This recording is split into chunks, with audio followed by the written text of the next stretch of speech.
This video is intended to briefly overview the concept of reality glimpse, in Italian Scorci di Realta. Catching a glimpse of reality is not difficult if one possesses the right instrument.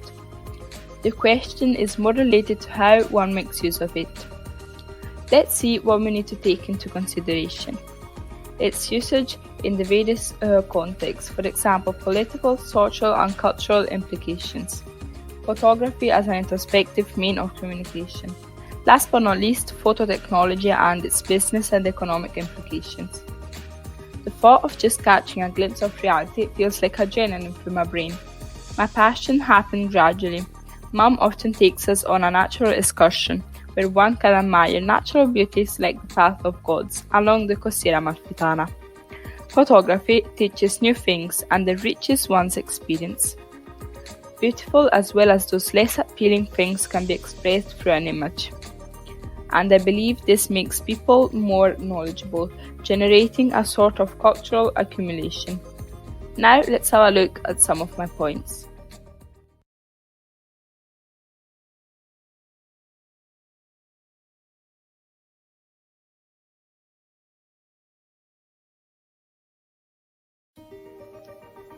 Photography has resulted to be one of the most powerful tools to prove the authenticity of events, helping people to record moments of human history.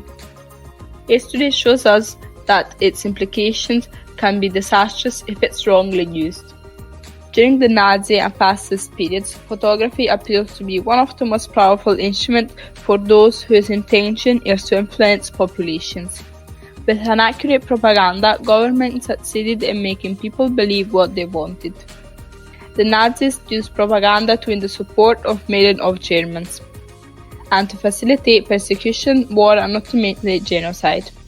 During World War II, Germany led to its anti-Semitic ideology into an ongoing propaganda as part of the regime implementation of the Holocaust.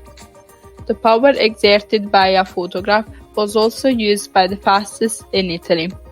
Dictator Benito Mussolini used propaganda to promote his image and package his regime as the new Roman Empire. Early posters glorified Mussolini or portrayed the victories of the Italian army. This has been documented through photos that reached us to these days. However, we also have records of the many musicians whose lives in the concentration camps were often momentarily spared because of their musical skills, which was one of the main delights for the German soldiers. The musicians were originally required to play outside regardless of the weather. As we already said, the consequences in the past of such phenomenal invention as a photogram resounded through all social stratification.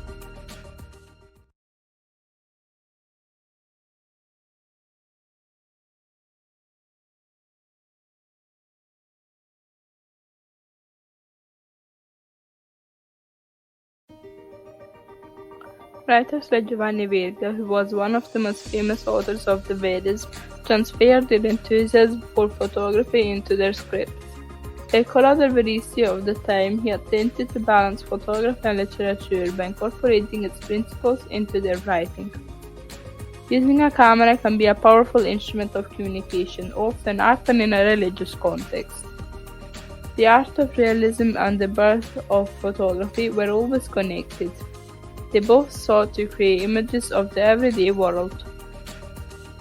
Gustave Courbet became the leader of a new art, realism, history painting about real life. He believed that if he could not see something, he should not paint it. Gustave Courbet's paintings were often directly related to the photographs of the time. Right across from the concept of realism, the idea of representing what's around the individual was further pushed to the idea of distorted and artistically manipulated reality. This new art was the surrealism. It depicts reality out of its context, to just make us think twice to what we see. Magritte et ses peintures surréalistes sont également inspirées par l'invention de la photographie. L'artiste cherchait à séparer l'objet de sa forme et de son but. Voilà un exemple. Parmi ces tableaux, l'un des plus connus montre une pipe avec une légende dessus. Ceci n'est pas une pipe. Magritte created works which confuse the viewer.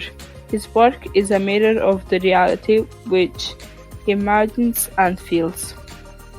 La photographie représentant une prise directe sur le monde encourage Magritte à renverser la réalité. Il l'utilise donc à des fins ludiques et facétieuses qui vont dans le sens de sa conception du surréalisme. Magritte est partout mais insaisissable. Magritte montre son goût pour la liberté des jeux plus souvent que la photographie dans les portraits et les autoportraits. Last but not least of our point in this section is the value represented by the photograph in the religious context, which can be considered intentionally provocative for some famous photographers. Some others, like the Chinese photographer Yang Yankang, embrace the spiritual images. For example, his iconic photograph of a woman holding a dove reminds of the Virgin Mary.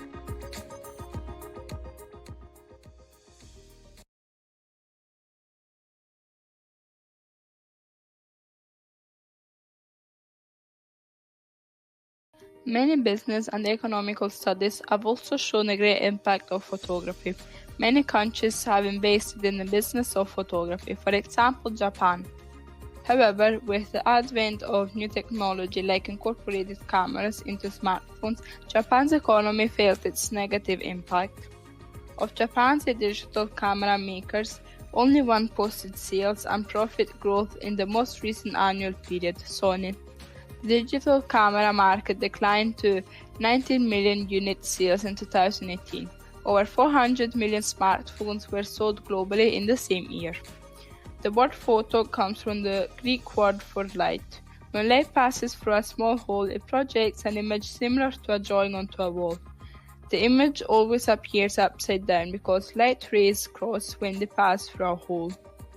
In the 17th century was invented a camera obscura, meaning dark room in Latin, to demonstrate it. Some inventors added mirrors and lenses to project the image more clearly. Inventors tried different ways to fix the image in a camera obscura. The French inventor Joseph Niepce succeeded. He put chemicals on a metal plate and put the plate in a camera obscura. With Niepce's technique, images usually took 8 hours to appear on the plate and then slowly disappeared. But later Louis Daguerre was able to fix the image permanently. This type of photograph was called the daguerreotype. However, it is interesting comparing a human eye to a photo camera. Image focusing. Human and camera lenses both focus an inverted image onto light-sensitive surfaces. Light adjustment. Both the eye and the camera can adjust quantity of light entering. On a camera is done with the aperture control built into your lens, while in your eye is done by having a larger or smaller iris. Let's take a look at how each of the components in your eyes are similar to that in a camera. Your cornea behaves much like the front lens element of a lens. Your iris and pupil act like the aperture of a camera. The retina has photoreceptors nerve cells that help change the light rays into electrical impulses and send them to the brain, where an image is received and perceived. Retina is the most important component of our eyes. As with the camera, if the film is bad in the eye, no matter how good the rest of the eye is, we will not get a good quality image or picture.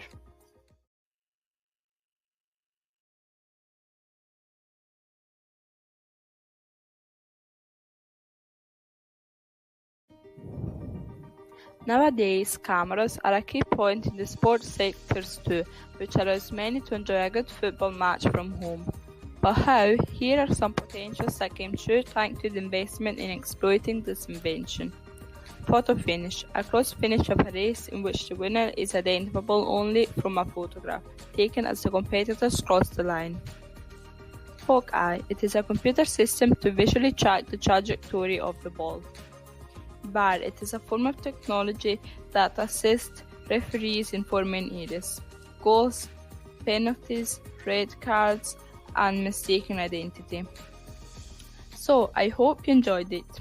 My intention has been to show that catching a glimpse of reality has its own implications. I believe that when a picture of reality is shot or written by an individual, it always hides a piece of that person's feeling. In fact, my motto has always been, "Don't shoot what it looks like, shoot what it feels like," by the American photographer David Allen Harvey.